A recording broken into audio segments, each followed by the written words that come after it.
Welcome to Remnant Online followers. Please kindly subscribe. Thank you. Every child has a dream. But at the end of the day, when they are 60, 70, 80, you will discover that in a whole generation, you can count them. Sometimes a handful make it to the top because it's not a gift.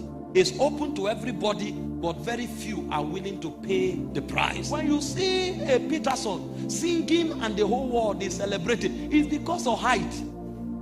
He has come to a place where demons can no longer cage his voice. But there are many people who have better voices. Respectfully speaking, he's a very gifted young man. But there are many people who have even better voices that nobody is hearing. Because there are spirits that have incubated, emasculated their voices, so that even when they shout, nobody hears. So when we are talking height, we are talking, number one, drawing from the realm of God, because you have the right to operate there. And number two, we are talking stopping the other spirits that stop men from rising. That's the spiritual dimension to height. Then when you talk about the dimension of height that has to do with men or the physical, you are talking about a place where you get to and you can impact the lives of people. Because if you are not up, you can't lift men. I did an illustration in church and they were laughing. Let me show you something. Let me show you something. Who is a strong man here? Okay, come. You believe you're a strong man, come. Can we look for a smallish person? Let me show you something. I'm talking about physical height. My brother, come. Please come. Let me show you something. With all due respect. But you look big. You needed somebody smaller. That man there, come. That one there with black. Please come. I want to show you something. I'm trying to bring you to terms with the practicality of what I'm teaching. This is smaller. Thank you so much. Don't be offended. Can both of you sit on the ground? Sir, help me lift this man up. Try your best. No, use two hands. Try all your effort. This is height. He doesn't have height, so he can't. Now stand up. Lift. No, to you, sit down. Lift him up. The problem was not about ability. It was about height. So when we talk about height, we are talking about your capacity to impact men. If you are down, no matter how you desire to help widows, you can't. No matter how you desire to help the sick, you can't. No matter how you desire to help the helpless, you can't. So the first is that you must gain height first so that you can pull them up.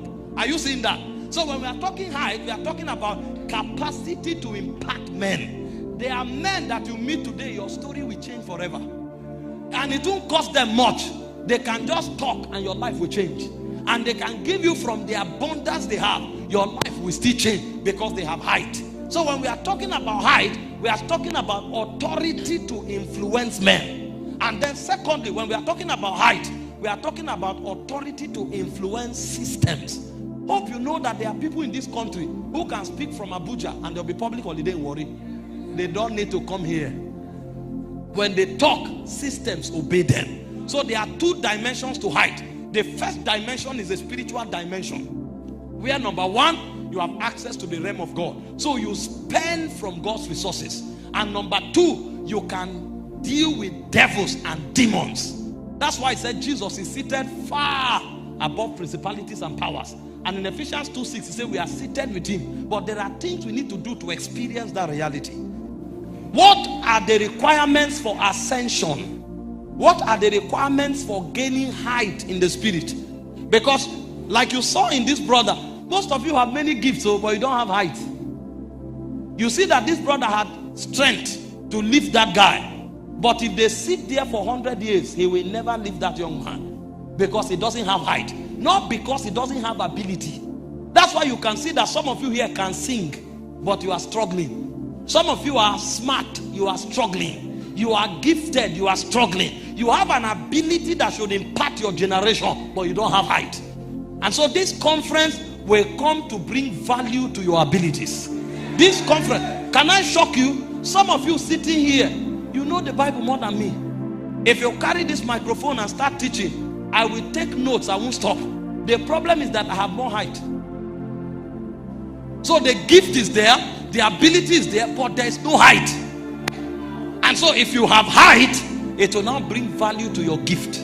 It will now bring value to your abilities. It will now bring value to your potentials.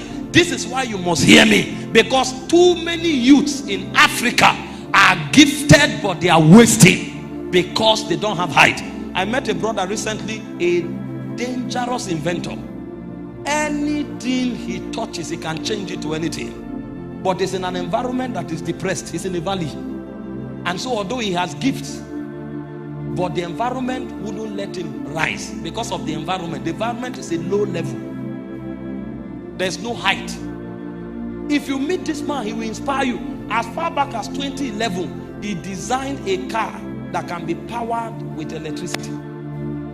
What Elon Musk did a few years ago that is making millions, this guy designed it in 2011. So if there was height to his talent, he should have been more wealthy than Elon Musk. As at 2011, Elon Musk is worth around $300 million. Today, Elon Musk is worth over $219 billion because of 3 projects that he has embarked upon from the place of advantage. So a man who is on top of the mountain can do little and the world will celebrate him. But the man who is below the valley will do 10 times more. Nobody will see it because he doesn't have height. This conference has come to give you the grace to ascend. It has come to add height to your life so that you will know that even what you have now is enough to change your world.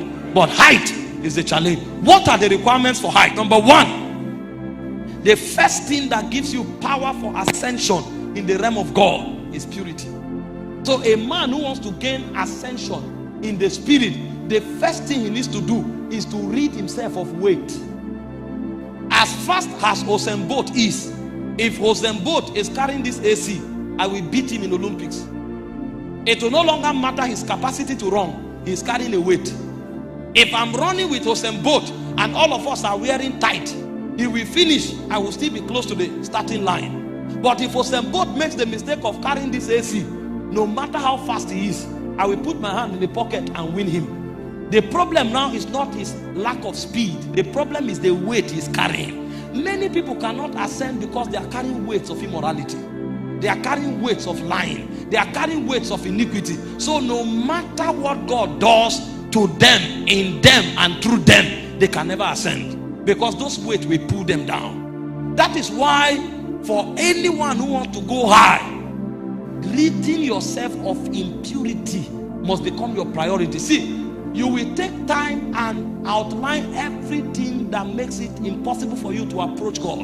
And you will pray consciously, Lord, remove this lying. Lord, remove this immorality. Lord, remove this pornography. Because if it is there, He will forgive you, but you cannot ascend. Every time you fornicate and you ask for forgiveness, He will forgive you, but you cannot ascend. Every time you live in sin, you ask for forgiveness, God will forgive you. It's His nature. But the problem is that you can never ascend. And so after many years, you will now discover you have missed too many seasons. And those seasons you have missed are supposed to be the staircases of your ascension. So every time you miss a season, you have missed a staircase. And you will look back later, after 30 years, you are on the same spot. Iniquity has robbed many people of ascension. They say, who shall ascend the mountains of the Lord? Who shall stand upon His holy hills? They say, him that is of a clean hands, him that is of a pure heart. So the first credential for ascension in the realm of God is purity. Why do you think many young men today lack the needed inspiration to move their life forward? And the way destiny works is that what can affect your 10 years can happen in a second. You just miss the moment. You sat with somebody, the right words to speak didn't come. It's after the person left you now remember what you should have said. What that person walking away, that's your 10 years going. Because what that person should have done, if you said the right thing, would have affected the next 10 years. But you see, you have spent of your mental power when you were giving yourself to iniquity. It says, flee youthful lust. It wages war against your soul. See, the devil is smart. He knows these things. Hope you know that he was a cherub. He operated in the courts of God. He knows how God works. And And so when you look at the world today, almost 80% of every activity in the world today is designed to suggest sin and iniquity. The other day I carried my phone tab. I was writing on my notepad. For God's sake, notepad has nothing to do with internet. But because my data was on, suddenly I clicked notepad to write, and the young lady appeared on the screen opening her leg. I said, it was so embarrassing. What if somebody was passing? He would now say, look at Apostle. I was shocked and embarrassed at the same time. So they are forcing iniquity down your throat, because the devil knows that the eye is a gate, the ear is a gate. The moment you see it, the brain will go to work. And then some people sit there, they are processing pornography, processing immorality for 24 hours in every 48 hours. You think that kind of person can host a project that will affect worry? Do you know the mental energy that goes into a project that has a statewide scale? Do you know the mental power that goes into processing a project that have a national scale? I tell you, you will not have that ability. If I give you my schedule for the past 2 weeks, you'll be shocked. The reason I am fresh is because I have not allowed iniquity into my chamber. Because if he enters, it will kill me. I returned on the 1st. I flew to the United Kingdom for a conference. Landed on the 2nd, sort things out. From the 3rd, we had a meeting with volunteers. 4th and 5th, we had the meeting. The next day, I had to fly to Edinburgh in Scotland. I ministered that night. The next day, I flew back to London. Ministered. The next day, I flew to Aberdeen. Ministered. No, I flew to Glasgow. Ministered for 2 nights and flew to Aberdeen. Ministered the next day. As I finished that Sunday morning, I told my wife, gather your bags. We scheduled my flight. I'm going to Nigeria. And that night, I came back to London, flew to Abuja. On Tuesday, I arrived Monday. Tuesday was Bible study. I thought on Wednesday, I had to go to Benue to defend my PhD of document. And I was reading. Because I've switched from one word to another. I left the spirit world into chemistry. Nobody will ask you John 3:16 there. When I go there, I'm talking nanochemistry. And so my brain had to switch. And immediately, I was able in 24 hours to internalize 248-page textbook.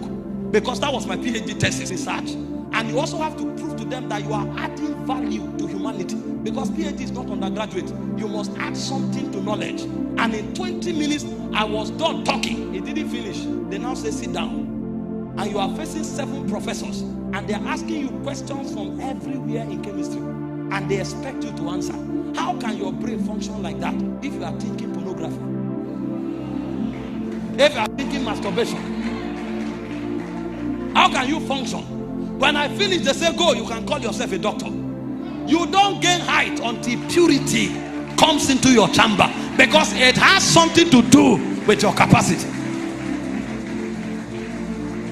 And as I finished from there, I came back to Abuja on Thursday night, because I finished around 3 p.m. I hit the road 5 hours, traveled to Abuja. On Friday, I had to fly to Akwa Ibom. I was in Akwa Ibom. I switched back to the Lord is my shepherd. I shall not want. I preached there, preached the next morning, flew back to Abuja. On Saturday, in the afternoon, I was in Foursquare Gospel Church. And I ministered there. Sunday, I ministered. In the evening, I returned to encounter Jesus and still ministered. And you keep that schedule round the clock. I've not told you about my family life. I've not told you about my business. I've not told you about my relationship with God. Do you think global things come cheap?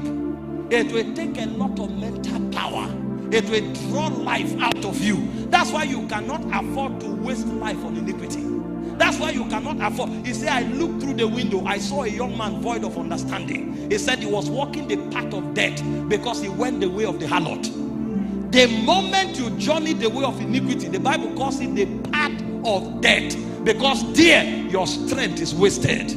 There, your life is wasted. There, your energy is wasted. And so when the matters of destiny confront you, you are weak.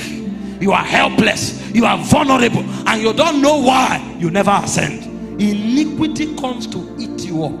It comes to eat you up. And that's why Peter said to flee from these things. If you want to ascend the hills of the Lord, he said your hands must be pure. Your heart must be pure. That means you must not be involved in anything that has to do with sin and iniquity. Peter said, run away from fleshly lust. Run. If somebody brings something that has the stain of iniquity on it, run. Paul said, flee every appearance of evil. Flee. Don't wait. That's why Joseph succeeded. When Potiphar's wife said, come and sleep with me, he said, no, I cannot do this evil. The woman grabbed him. The guy took off. If you stand there, you will fall. And most of you stood. You thought you were strong. And later you came back weeping. Because you don't know the formula. The formula is to flee. When somebody comes with lying and gossip, flee. When somebody comes with immorality, flee. God is telling you that he wants to promote you. And suddenly a boy that you didn't talk to for 4 years now wakes up and says, Jennifer, are you still alive? See the way you have abandoned me. And then you say, no be so. No be who? Where are you coming from? I'm about to enter a new season. Why do they come at those junctions? You think the devil does not know? You that was cold, you attended many meetings. The only revival meeting you went to and caught fire, you are coming home, and then somebody called you and said, sorry, is that Matthew? You say, yes, because you heard a voice that sounded, is that Matthew? You are about to sink into the grave. Matthew, why did you throw me away like this? Did I do anything? If I did anything, I'm sorry. Off your phone, delete the number and block it. It's a pit. You are about to be swallowed into a pit. Have sense, sir. Have sense. Destiny is at stake. You think demons are not watching? Listen, Jesus was 8 days old. They already saw his star. And they knew he would be a king. Every season of your ascension, the devil knows. And he will look for something that is a weakness. He will look for something that is a pattern in your bloodline. He knew what your great-grandfather fell to. He knew what your grandfather fell to. He knows what your father fell to. He will bring it to you. 90% of the chance, you too will fall. Because if Abraham loved fair women, Isaac will love fair women. Jacob will love fair women. If Abraham lies to a king, Isaac will lie to a king. Jacob will lie. The devil knows. He has the whole curriculum vitae of your family. And he will take from it every strategic season. And so what wise men do is that they run from iniquity. They don't stand to fight it. They don't stand to explain. They don't show that they are strong. They run. It's when you have run away, you now look back. If you still see any sign, add some mileage. It's needed for ascension. When a man or a woman has greatness, there is a way he thinks. And so when the devil knows that there is greatness in you, he will now start putting pressure on it. And what that pressure comes to do is to force you to start living a lie. And so instead of allowing yourself to grow through process from your little into your great, the devil will force you to start acting as if you have arrived. And so because of that, where you need to bend your head to learn, you will not. And in our world today, they've given it a branded name. They call it packaging. So you see people living fake lives, putting pressure on themselves. A man who is earning 40,000 wants to live in a house of 700,000. So he needs 2 years salary to pay 1 year rent. So that people will think he is something. A young man comes to a place where he should learn. He sees elders. He wants to show so that they will say him too is there. Because he wants to snap a picture and put somewhere and appear in a way. And he's squaring shoulders where he should bend down. And when the devil sees that those tendencies are in you, he will now create a pattern of pressure on your life. And so your life will become fake.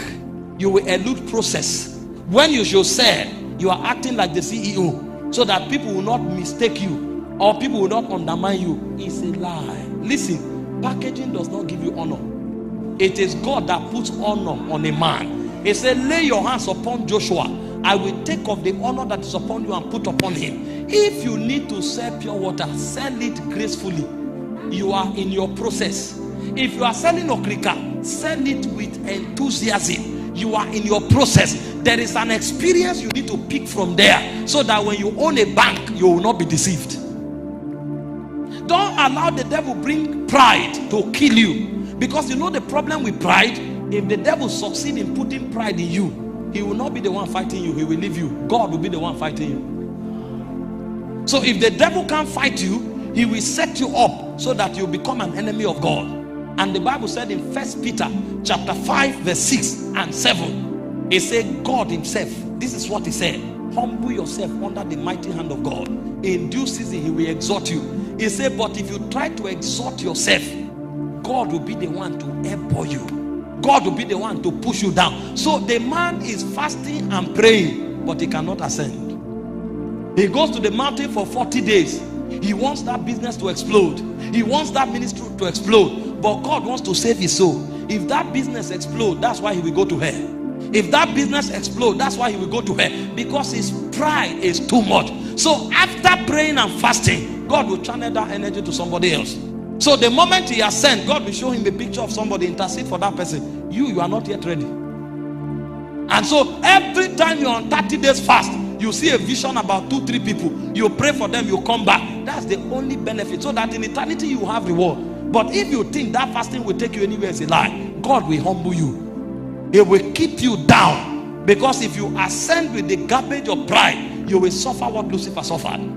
Because when he saw himself that he was glorious, he said, now I will exalt my throne. I will. See, every time you try to exalt yourself, you are playing the script of Lucifer. It's a Luciferious script. It is God that exalts us in this kingdom. You don't exalt yourself. God is the one that lifts you up. And so he said the way God recommends you for lifting is when you humble yourself under his mighty hand. I'm showing you the organic reality of ascension. I can begin with prayer. I can begin with prophecy. I can begin with impartation. But hear me, no matter how much you pray, if there is sin in your life, you will not ascend. No matter how much prophecy is on your head, if there is sin in your life, you will not ascend. If there is pride in your life, you will not ascend. Did you not read the story of Jacob? After he was blessed, the Abrahamic blessing, he was the only person on earth carrying the Abrahamic blessing. The only person. Still, God could not lift him. The angel had to wrestle him all night. This guy was already having encounters. He had the covenant on his life. He had the blessing on his life. But the angel fought him all night. When the angel saw that he cannot take away flesh, he had to break his thigh. So the guy had to limp on a staff to be a prince. Because when he was walking on his 2 legs, he was too proud. He was too self-centered. He was too selfish. So let's cripple him. So that as he leans on that staff, he will not depend on himself anymore. He is too full of himself. And they broke his staff, his thigh, in order to bless him. If you are full of yourself, there's no way you can ascend. You will be the reason why you will go down. And these are eternal principles of scriptures. Listen, we are young people. The present and the future depends on us. We must get it right. This is a generation where somebody has 3 invitations. The next thing is a global prophet. Somebody has a kiosk because he had a turnover of 50,000. He has become a CEO. And then he wants everybody in the neighborhood to perceive him. So we walk in a way that we want people to perceive us. We act everything. You see somebody, God is helping him. The next thing, he doesn't smile anymore. Anybody that comes around him, whether young or old, you'll find a young man, he says he's an apostle. In his 20s or 30s, 60-year-old person is standing to see him. He will keep him as if nothing is happening. And when he eventually comes to see him, the person will kneel down and be talking to him. He is reading the spirit realm. He's checking the angelic order. And a 60-year-old woman is kneeling down and begging him. And when he finishes, he will come and say, it is well. Nothing will happen. That's why you see us doing manipulation and all forms of theatrics. The real raw power is not there. The real raw power is no longer present. Because God, you think God will throw powers. Do you know the powers the fathers command? You think God will throw that kind of power on this arrogant generation? So that we will think it's all about the show? The last convention that was held, Dulcin was telling me when he went to minister, over 4 million people at the redemption camp. A 3 kilometer by 3 kilometer auditorium was packed. A 1 kilometer by 1 kilometer is used as an overflow. It was packed. And the person preaching just comes gently and quietly, talking as if he, and then you are one. So you know that this thing is beyond packaging. It is the hand of God lifting a man. It's God himself exalting a man. This is how people ascend. Some people now will wait. You must call 3 times before they pick, even if they are with the phone, so that you will take them serious. When you call, they will look at it. Call again. When they now pick the 3rd time, how are you? I don't have time. That's response to call. How are you? I don't have time. Why? He had a conference in Gabon. He just came back from Gabon, and because he has crossed border, he is now a global minister.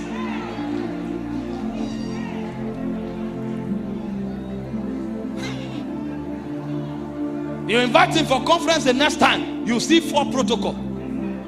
A young man of 25, of 31 is coming for conference. 2 people are holding Bible. One is carrying his suit. He doesn't even wear it. It's when he enters, when he wants to climb the altar, he will now collect the suit and wear it. And when he climbs the altar, he will first of all stand. Because of the height where he came from heaven. That height, he can't talk yet. And the angels are looking. When he finishes talking all that he knows to talk, no headache will be healed. No headache will be healed. Because God cannot validate that kind of garbage. I'm telling you why we don't rise. And we take pride in prayer. You see everybody, and God is looking. You will pray. That prayer, if it starts working, the first thing it will do, it will break you. Is it not because you are young that you are marching, hello, and you are bragging that you pray for 72 hours? Pride. That's why we can go nowhere. Recently, that God started giving me opportunity to meet great people. One signature I have found in their life consistently is humility, simplicity, brokenness. I now discover that this thing truly is the hand of God that lifts men. You want to ascend? Sit down and tell yourself the truth. Thank you for watching. Please kindly like, comment, subscribe, and turn on your notification bell so you always get notified whenever we post a new video. And don't forget to share. Thank you.